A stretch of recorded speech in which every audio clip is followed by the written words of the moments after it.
Somewhere between Miami, Bermuda, and Puerto Rico, there's a patch of ocean where ships sail in, planes fly over, and then, without a single distress call, they're simply gone. No reiki, no bodies, no explanation. For 100 years, this stretch of water has swallowed entire crews and squadrons whole. People blame aliens, lost cities, holes in time itself. So what is really happening out there? In the next few minutes, you'll meet the most chilling disappearances ever recorded here, the wildest theories people invented to explain them, and then the real science. And by the end, the final twist may unsettle you more than any ghost story. First, where is it? Draw a line from Miami, in Florida, to the island of Bermuda, then down to Puerto Rico, and back to Florida.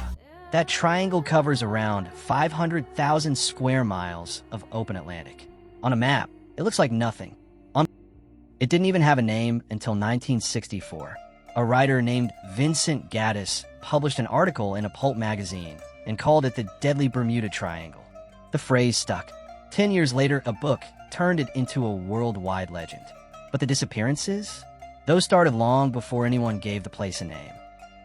Some say it began with Christopher Columbus himself. In 1492, sailing through these waters, he wrote of his compass behaving strangely and of a great flame of fire crashing into the sea. 5 centuries later, people are still trying to explain what haunts this triangle. Let's start with the case that made it famous. To understand the legend, you have to start with 5 airplanes that took off on a clear afternoon and flew straight into history. Flight 19. December 5th, 1945. In naval base in Fort Lauderdale, 5 Avenger torpedo bombers prepare for a routine training run. 14 experienced airmen climb aboard. The weather is fine. The sea is calm. This was supposed to be just another exercise. The plan was simple. Fly east, practice some bombing runs over a shallow patch of water, then turn and come home. A flight every one of these men had done many times before. Nothing about it should have gone wrong. But about 90 minutes in, the radio crackled with something no one expected. The flight leader's voice, tense and confused. "I don't know where we are. We must have gotten lost after that last turn." Then it got stranger. "We can't tell which way is west. Everything is wrong. Strange. We can't be sure of any direction. Even the ocean doesn't look as it should." Both of his compasses, he reported, had stopped working. For 2 hours, the base listened, helpless, as the pilots argued over which way was home. The voices grew fainter, swallowed by static. The last words ever heard from Flight 19 suggested they were preparing to ditch into the open sea once their fuel ran out. Then silence. 5 planes, 14 men, gone. But the nightmare wasn't over. A giant rescue plane, a Martin Mariner with 13 crew aboard, roared off to search for them. It radioed in once after takeoff, and then it too vanished. Just like that, the rescuers became part of the mystery. In a single evening, 6 aircraft and 27 men disappeared off the coast of Florida. The Navy searched for days across hundreds of thousands of square miles. They found nothing at all. The official report listed the cause as reasons unknown. That phrase would haunt this place for decades. And here's the unsettling part. Flight 19 wasn't the first. Decades earlier, the Triangle had already claimed something far larger. The USS Cyclops. March 1918. A massive Navy cargo ship, longer than a football field, loaded with heavy ore and 309 people aboard. It set sail from Barbados, heading north toward Baltimore, straight through the Triangle. It never arrived. There was no storm reported on its route, no distress signal, no oil slick, no lifeboats, no debris. A 500-foot warship, packed with hundreds of souls, simply ceased to exist between one port and the next. To this day, the loss of the Cyclops remains the single largest loss of life in U.S. naval history not involving combat.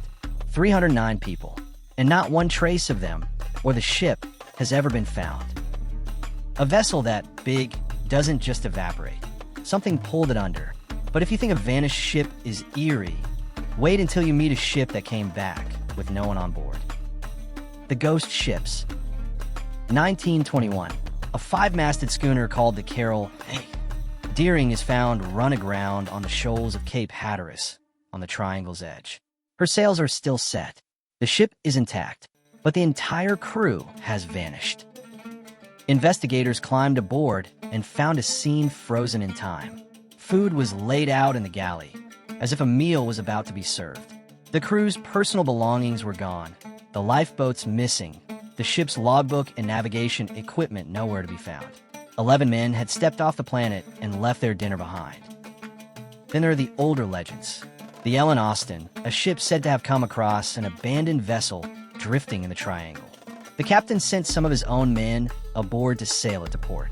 Days later, the story goes, the second ship was found again, its new crew gone, exactly like the first. You've probably heard the Mary Celeste linked to this place too. The most famous ghost ship of all, found sailing the Atlantic with no one aboard and food still on the table. In truth, she was discovered near Portugal, far outside the Triangle. But she shows how deep our fear of the empty ship really runs. So far, the sea has taken ships and bombers. But the modern age brought a new kind of victim and a new kind of dread falling out of clear sky. The vanishing airliners. January 1948. A British passenger plane, the Star Tiger, is flying toward Bermuda with 31 people aboard. The weather is mild. The crew sends a routine message giving their position. They are happy, on schedule, close to the island. And then nothing. No mayday. No warning. The plane never landed and was never found. The official inquiry confessed it was completely baffled, writing that the fate of the Star Tiger remained, and I quote, an unsolved mystery.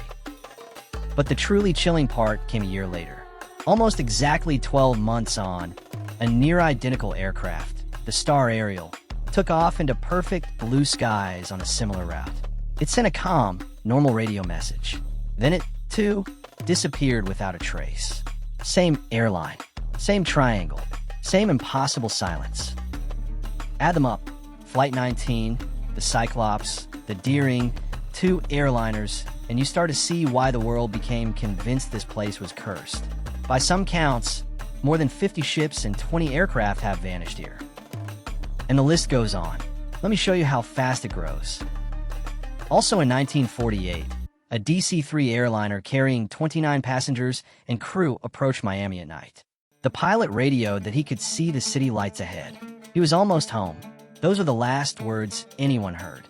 The plane and everyone on it vanished within sight of the coast. 1967. A cabin cruiser called the Witchcraft motored just 1 mile off Miami Beach so its captain could admire the holiday lights. He radioed the Coast Guard about a minor problem and asked for a tow. Help arrived in 19 minutes. The boat and the 2 men aboard were already gone. The Witchcraft was never seen again. 1963. The Marine Sulphur Queen, a 300-foot tanker carrying molten sulfur and 39 crew, sent a routine radio message from the Triangle. It was the last anyone heard. All that was ever found were a few scattered life jackets and pieces of debris. Decade after decade, the pattern repeated. Un normal voyage, a calm message, then absolute silence and an empty sea. The numbers piled up until the Bermuda Triangle became the most feared stretch of water on Earth. So what could possibly do this? When the disappearances couldn't be explained, people reached for answers far beyond the ordinary. And some of them are extraordinary.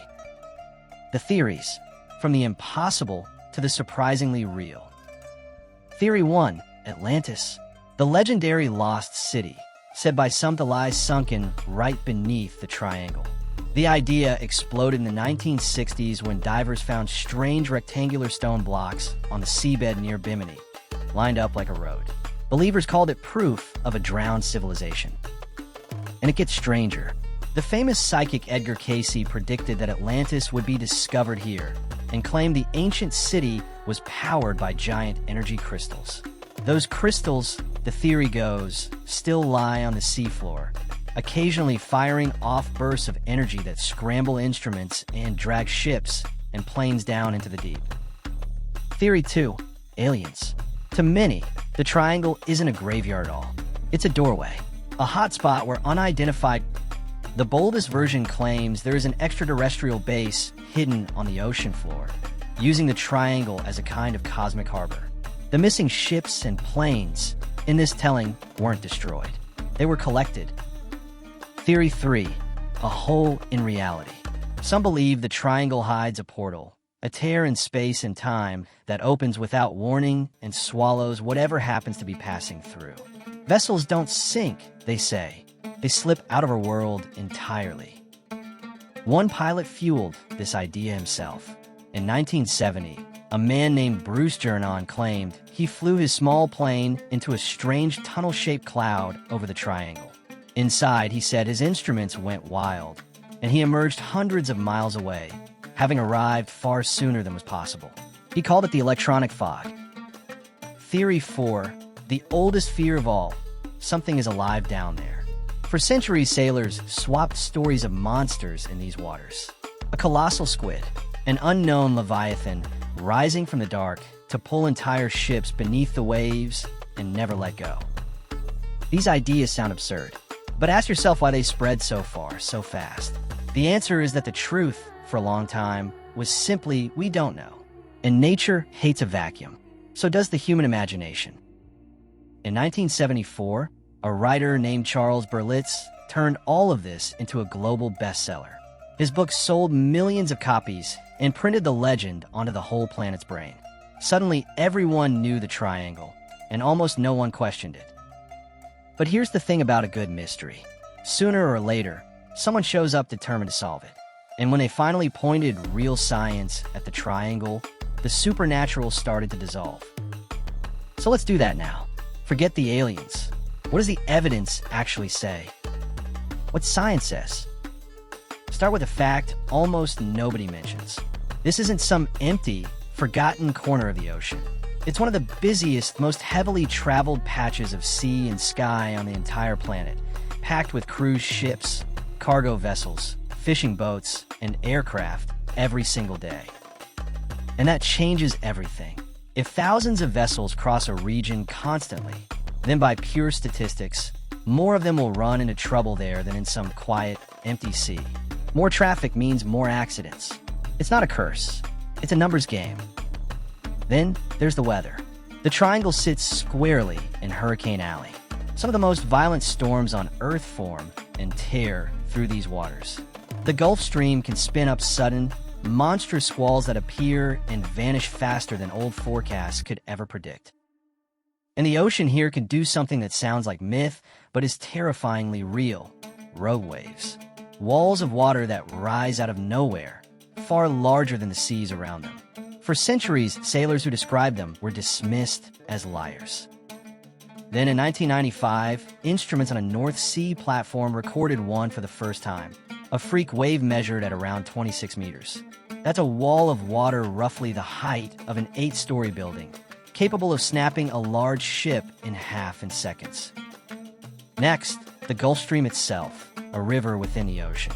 This warm current rips through the triangle at speeds of several miles per hour, faster than some boats can move. And here is why the triangle seems to leave no evidence. A small craft that loses power can be swept dozens of miles off course in hours. Any debris, any wreckage, any clue gets scattered and carried far away, often out into the deep Atlantic before searchers ever arrive. The Gulf Stream doesn't just sink the evidence, it steals it. Now for the strangest real theory of all, and it might be the best one. Methane. Buried beneath the seabed are vast deposits of frozen methane gas, locked in the sediment. Scientists believe these pockets can suddenly rupture, releasing huge eruptions of gas that boil up to the surface. And here's the deadly physics. When the sea fills with rising gas bubbles, the water becomes frothy and far less dense. A ship floating on normal water can lose its buoyancy in an instant and drop straight down, like a stone, before anyone can send a single call for help. Some researchers think methane could even disturb the air enough to bring down a low-flying plane. It's a chilling idea, and lab experiments confirm bubbles really can sink a model ship. The catch? There's no proof of a methane eruption big enough, recent enough, in the right spot to match any specific disaster. It's plausible. It's just not proven. Then there's the compass. The triangle lies in one of the very few places on Earth where a magnetic compass can point to true north instead of magnetic north. Sail through it without accounting for that difference, and you can drift far off course without ever realizing your needle is lying to you. Which brings us back to Flight 19 and a far more human explanation. Investigators later concluded the flight leader most likely became disoriented, believed he was over the wrong part of the ocean, and led his squadron the wrong way, deeper out to sea, until they ran out of fuel and went down in rough water at night. That's the quiet truth hiding behind almost every case.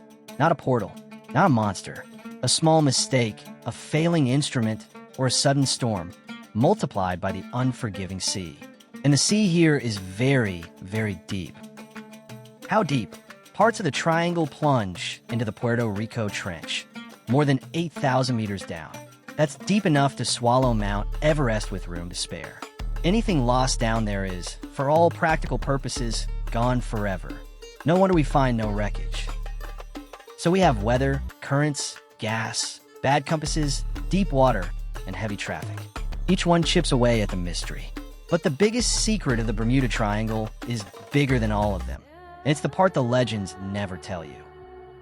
In 1975, a researcher named Larry Kush did something almost no one else had bothered to do. He went back to the original sources for every famous case, the newspaper reports, the weather records, the official inquiries, one by one. What he found dismantled the legend. Many mysterious disappearances had happened in raging storms the stories conveniently left out. Some ships listed as lost in the triangle had actually sunk somewhere else entirely. A few victims had never even existed. The mystery, he concluded, was largely manufactured by writers repeating and exaggerating each other.